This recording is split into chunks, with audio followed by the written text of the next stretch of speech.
সোনা মানে শুধু গহনা নয়, সোনা মানে সম্পদ।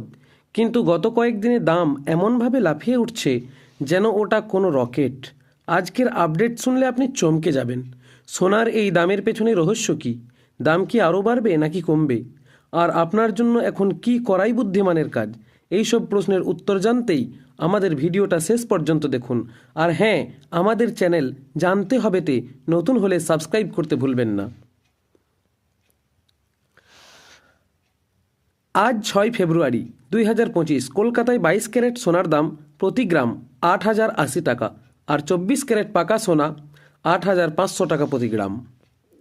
মাত্র এক সপ্তাহে 22 ক্যারেটের দাম বেড়েছে 4,000 টাকার বেশি।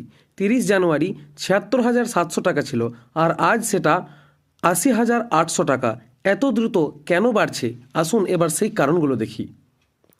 সোনার দাম বাড়ার পিছনে কয়েকটা বড় কারণ আছে, আসুন দ্রুত দেখে নিই। ডলারের দাম কমলে সাধারণত সোনার দাম বাড়ে, কারণ বিনিয়োগকারীরা তখন নিরাপদ বিনিয়োগ হিসেবে সোনার দিকে ঝোঁকে। বিশ্বব্যাপী অস্থিরতা বা মন্দার সময়েও মানুষ সোনায় বিনিয়োগ বাড়ায়, তাই তখন সোনার দাম বাড়ে। গোল্ড মাইনিং কম হলে বা সরবরাহ কমে গেলে দাম বেড়ে যায়। তাহলে এখন প্রশ্ন, দাম কি আরও বাড়বে নাকি কমবে? এই মুহূর্তে সোনা কিনবেন নাকি অপেক্ষা করবেন? যদি আপনি বিনিয়োগের জন্য সোনা কিনতে চান, তাহলে বাজার পর্যবেক্ষণ করে একটু অপেক্ষা করতে পারেন। তবে বিয়ে বা অন্য জরুরি কাজে লাগানোর জন্য কিনতে চাইলে এখনই কিনে ফেলাই ভালো, কারণ ভবিষ্যতে দাম আরও বাড়তে পারে। তবে সাবধান, ভুল সময়ে বেশি দামে কিনে না ফেলুন।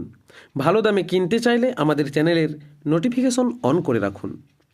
তো আপনার কি মনে হচ্ছে, সোনার দাম আরও বাড়বে নাকি কমবে? কমেন্ট জানান। সোনার বাজারের নতুন আপডেট পেতে আমাদের চ্যানেল জানতে হবে সাবস্ক্রাইব করুন। দেখা হবে পরবর্তী ভিডিওতে। ততক্ষণ পর্যন্ত সুস্থ থাকুন, স্মার্ট থাকুন।